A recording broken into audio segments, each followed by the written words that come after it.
Welcome back to Satisfactory Project Nuclear Overdrive. Like I said, it's going to get weirder and weirder every single time I say it. So, this episode, or I should say, we should recap last episode. Last episode, we built the fused modular frames. They are running well. That's good, that's good.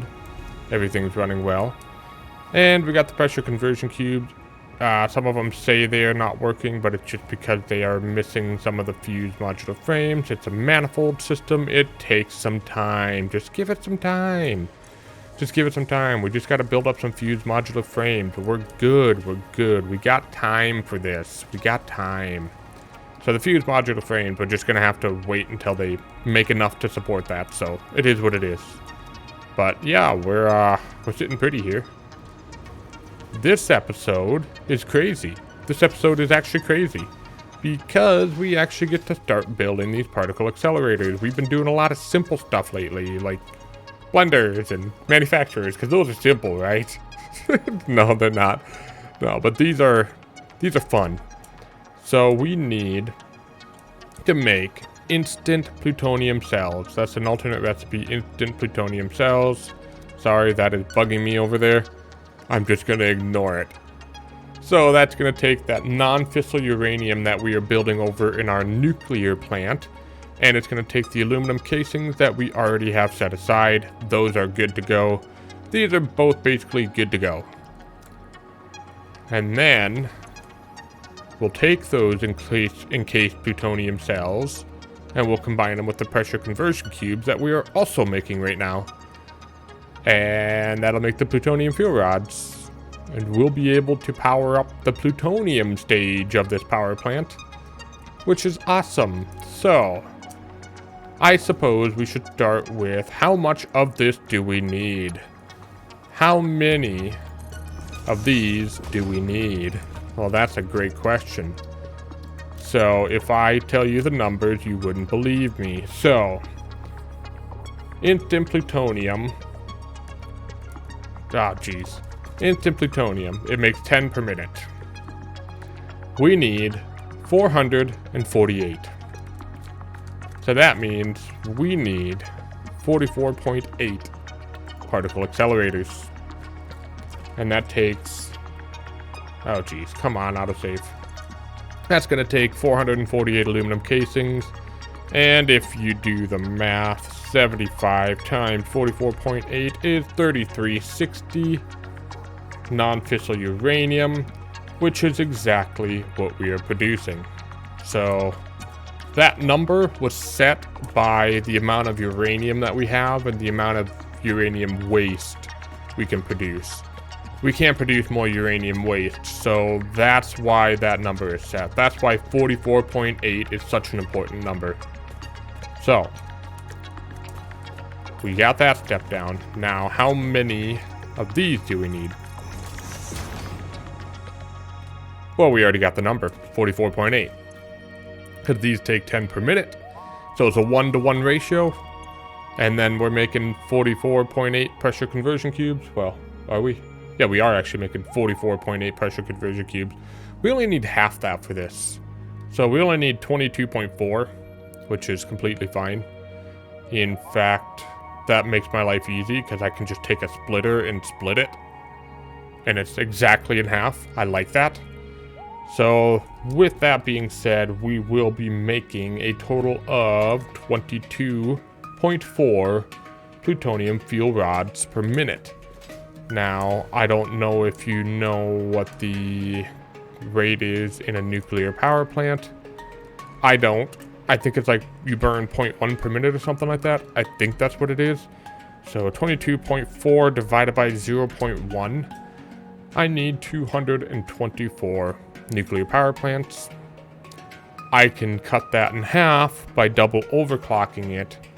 And so that would be 224 divided by 2, 112 nuclear power plants. We can do that. Because the bottom row there is like 160 some nuclear power plants. I just don't need to make as many.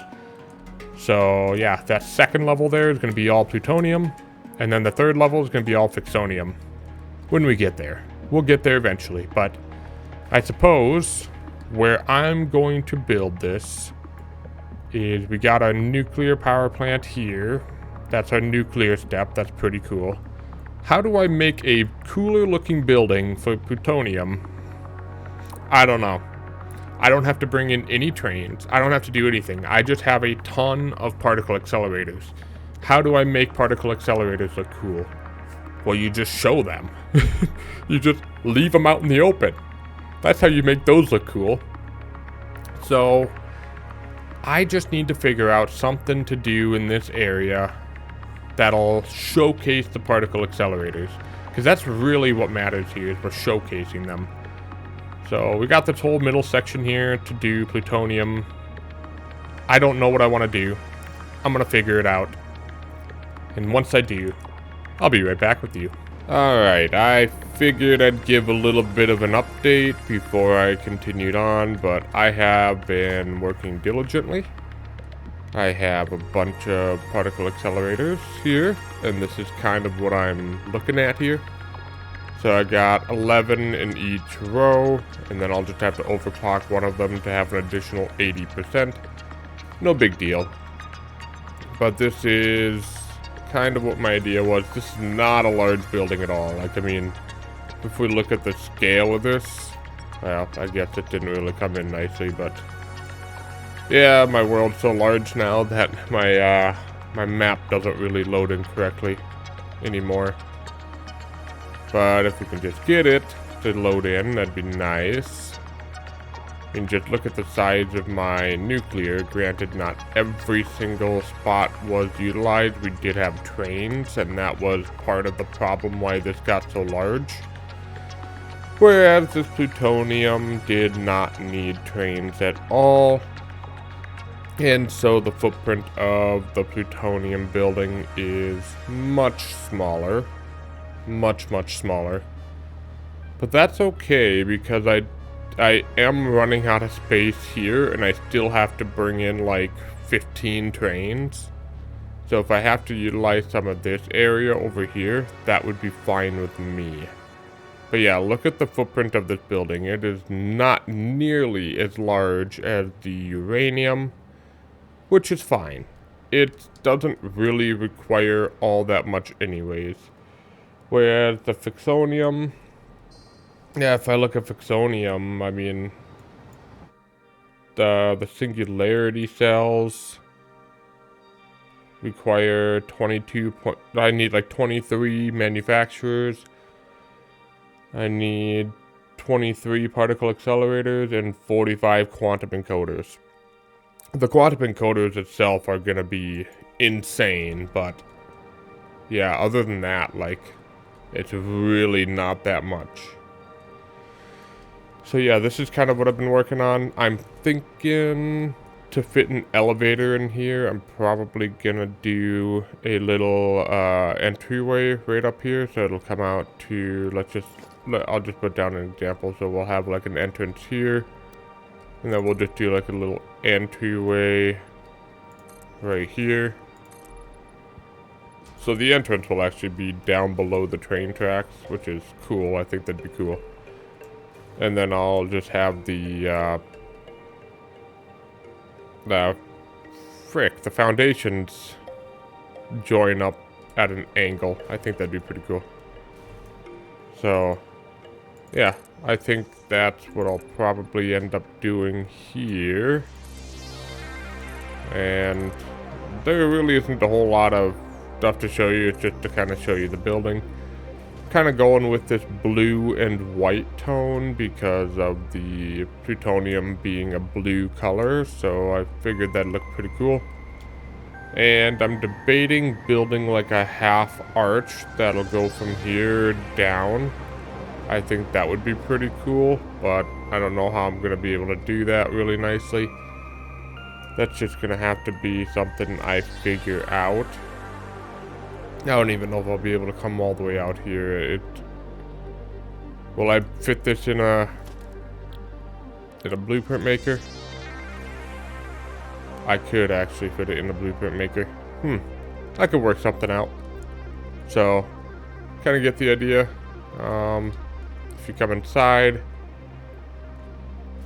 I just have them lined up and spaced out a little every so often, and I wanted these particle accelerators to stick out of the building a little bit because I thought that would look pretty cool. So that's kind of where I'm at with that, and then I'll just have the belts running in between, and I'll figure it out from there. But really, the only thing I have to do for this building is I have to bring in the non-fissile uranium and the aluminum casings. So that's from here and there. And then I'm making the one part for down here. So that's the encased plutonium cells, and then the pressure conversion cubes come from that building as well. So it's really nothing.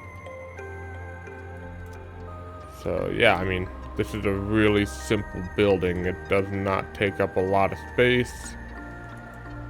So I guess the only thing I can do is to keep working on it, and well, I'll come back when I got all the logistics set up. So yeah, just wanted to give you a quick update. Alrighty, I have been hard at work getting this up and ready to go. So I have everything connected to power. It's all set to what it needs to be set at. So we got the encased plutonium cells. And we have 44 of these machines. The first one up here is overclocked to 180%. And then I have the lines of the non-fissile uranium. So this white line will go to these 11, and then there's enough for an additional 2. A little over 2, like 2 and 25. So it's a third of what we need. So we gotta merge that in with the red line, same with the blue one. There's enough for 13.333. So we have 11 here, and then we just merge that into the red line. Same with the green one, merge that into the red line. And so we end up having enough to go to the next floor. That's the last 11. I could take the elevator, but to be quite honest with you, that takes way too long for a video. So we just send all of them here, and the first one, like I said, is 180%, just to get it exactly what we need. And then we take everything and we send it down this blue line, and that comes down here. That blue line comes right here.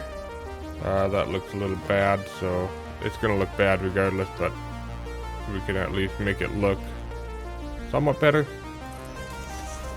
So that'll come down here, and it'll merge into every other output of encased plutonium cells, and that'll all merge into this one line here, and that goes down a level, which goes right down here, and it goes into the plutonium cells all the way down. So, or the plutonium fuel rods, my bad. So that'll go down this whole line here. There's 45 of these. The last one is set to 80%. So that's where the numbers come from. Yeah, that's fine. So I do have the pressure conversion cubes ready to go to the fuel rods. So those are ready. Anytime I want to get them going. In fact, I'll just hook them up now because might as well let them fill up. So that's just gonna go fill these up. There we go. And then I also have the aluminum casings that go to the cells up above. For every one of these, I actually sent it below, so it's the one that goes underneath. And so you can see down here, we have all the connections all the way down, and we do that for every single row. So we might as well hook this up and just let it go. I'm just gonna finish that out, and that's fine. So we also have that up here as well. There's another set of the blue line there. So that's where that's coming from. And so the last thing we need to do is hook up the non-fissile uranium, which is all the way down here. So they're going to be filling up the reverse direction. It's fine. But we don't even really have any because we have to turn on the nuclear power plants anyways. So it is what it is. We have a couple. But yeah, they're all down here. And it all comes from that building, which is wonderful. So we're gonna go and hook these up. We have a couple, but it's not a lot. Like, they're gonna empty out pretty quickly here. But now all of those are connected. We're good to go. And that's already empty, so there's that. So the only thing we have to do to get this fully up and active, I guess I can show you where this goes to. So I have the output of the plutonium fuel rods coming this way, and we go up here to this level where it's all steam. It's kind of cool that it's steam up here, but it's also really, really hard to see. So I'll just take you down this way, and I'll show you what I plan to do with the plutonium fuel rods. So I plan to store just a couple of these up. So we'll just have 2 storage bins. In fact, I'll just paint these because they're probably permanent. And anything that exceeds these 2 storage bins will just go straight to a sink, because you can actually sink the plutonium fuel rods. This is my last row of nuclear power plants. I just needed 4 here, and then I have 18 rows of 6. I will need to finish building out the rest of them, but I only have 5 rows left to build, so it's really not that bad. So I can definitely take care of that.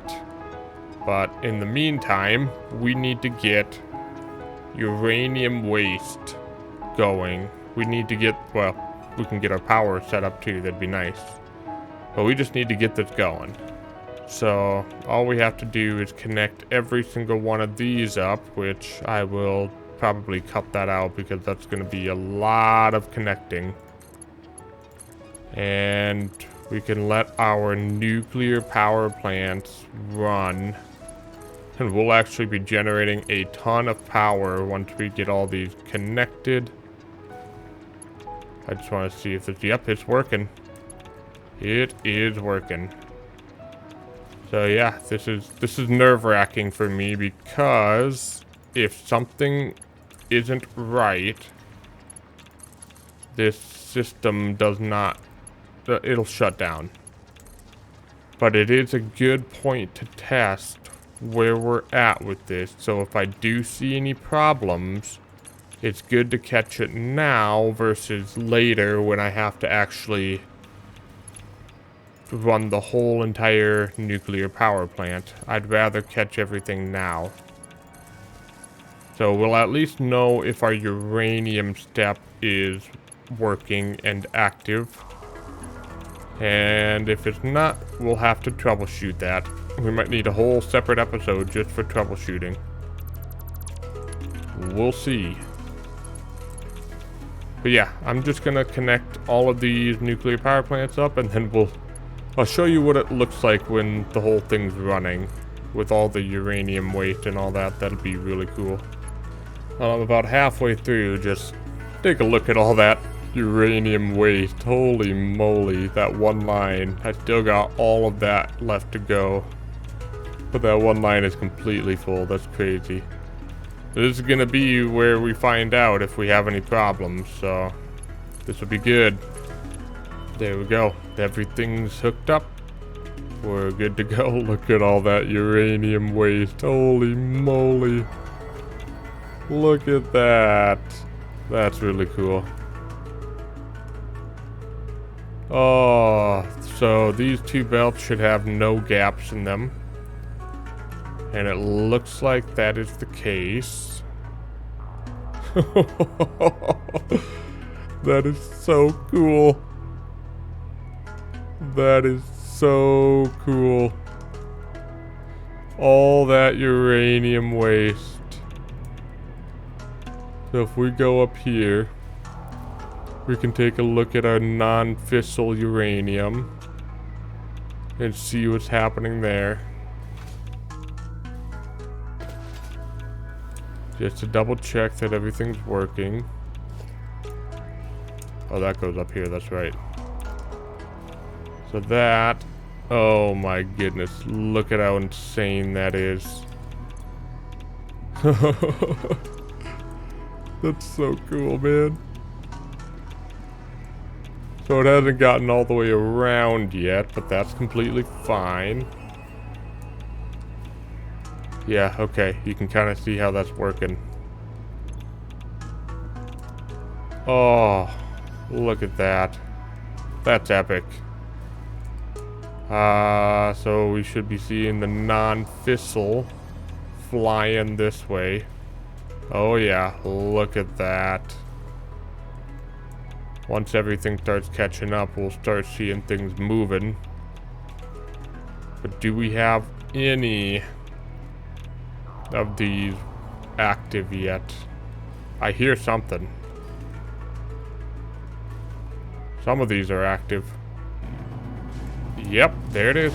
Alright, that one's active. So we'll be making our first encased plutonium cell.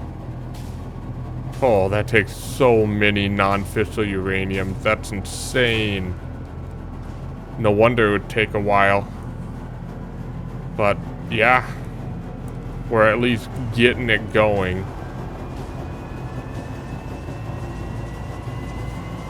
Oh, this is cool.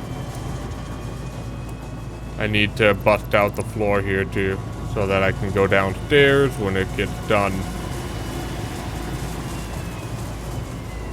Oh man, this is so cool.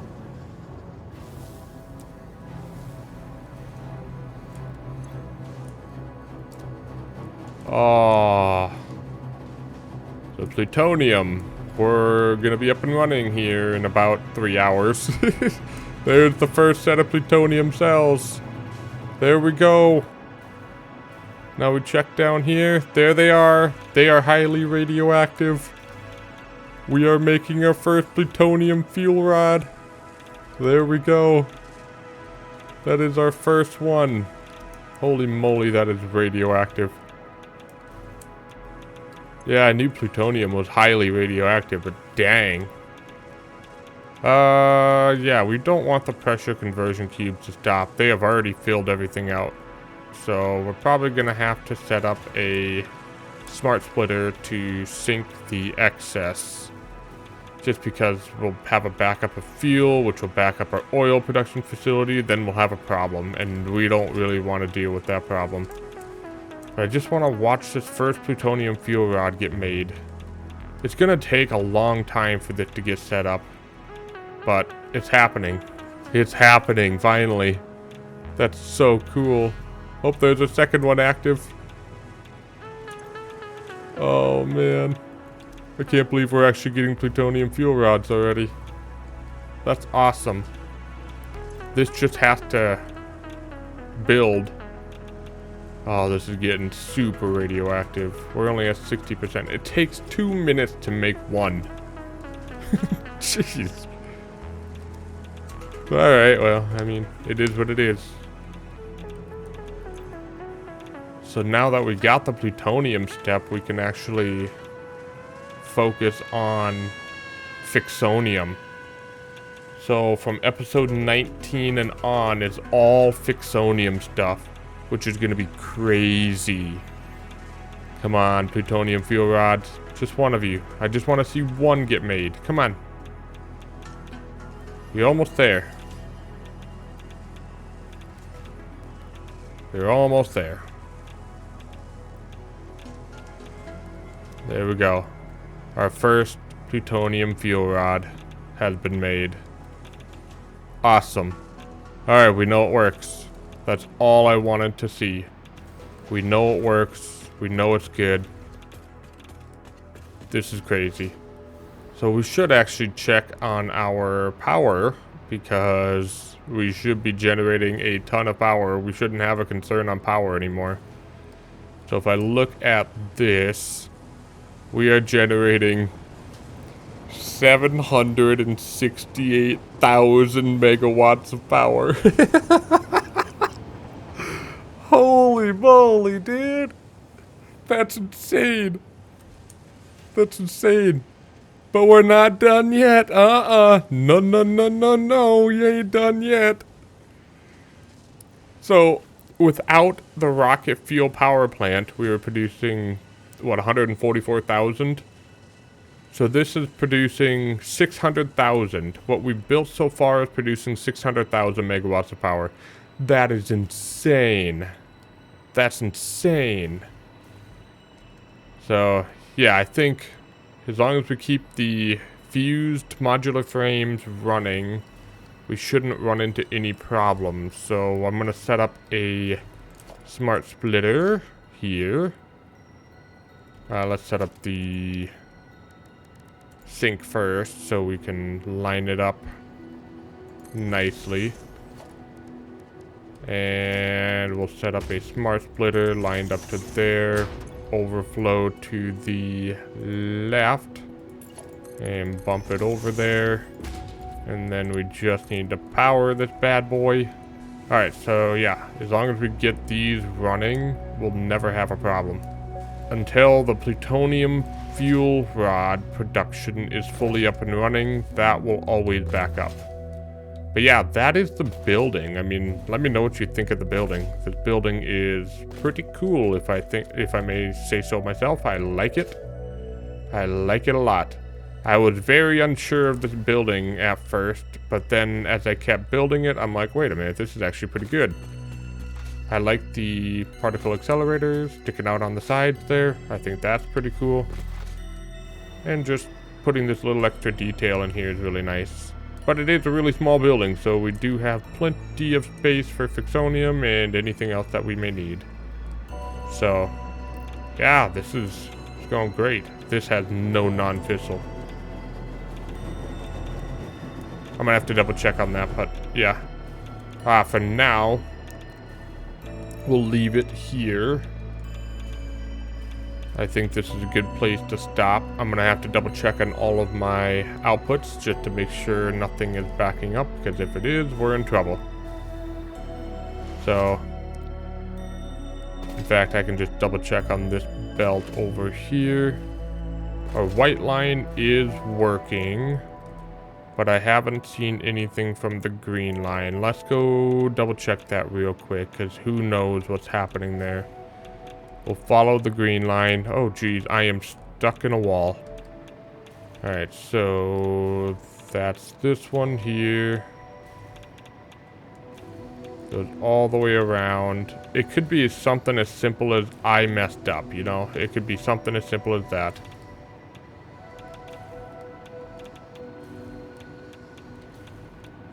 And that comes all the way over here.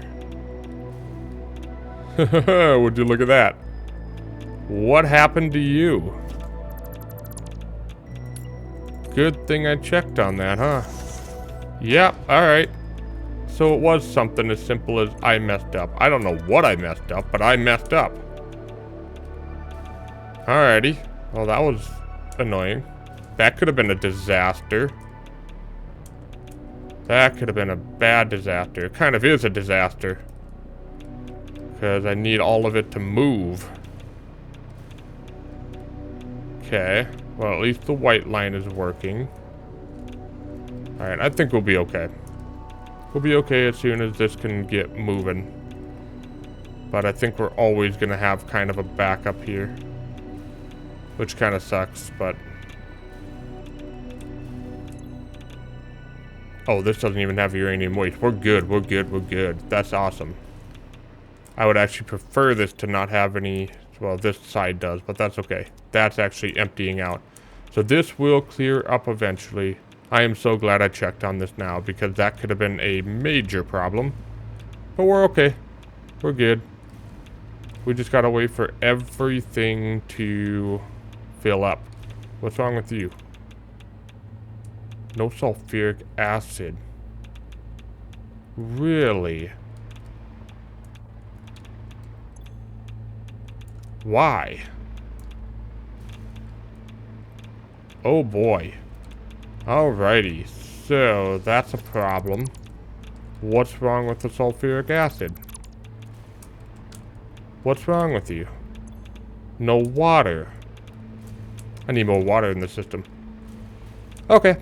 That's fine. I can fix that. I can fix that. That is simple enough. I just need to get more water into here. Into here. I thought I would have had enough water. Why are you balancing? Stop it. 50. 50. Why? Why are you doing that? You should not be doing that.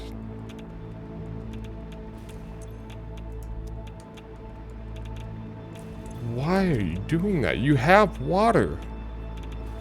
Don't balance.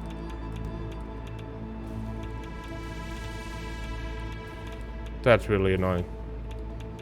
Let's see here.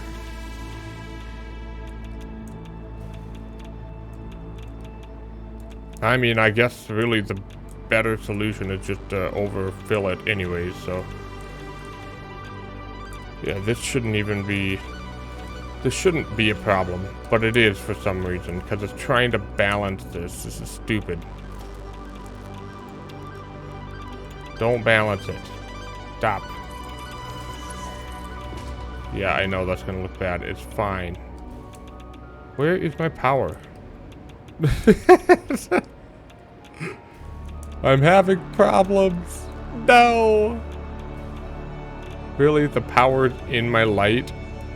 Well, that's stupid. Okay, I'm gonna have to work this out. I'm not gonna bore you with it. Next episode, I'll have this figured out. But we're gonna be working on two things next episode. We're gonna have to use the constructor and the converter. So first things first is, after the autosave, we're just gonna need some reanimated SAM. Pretty simple. Easy peasy. And then we're gonna make some dark matter residue. We're just gonna need to make some dark matter residue. We don't need it right away.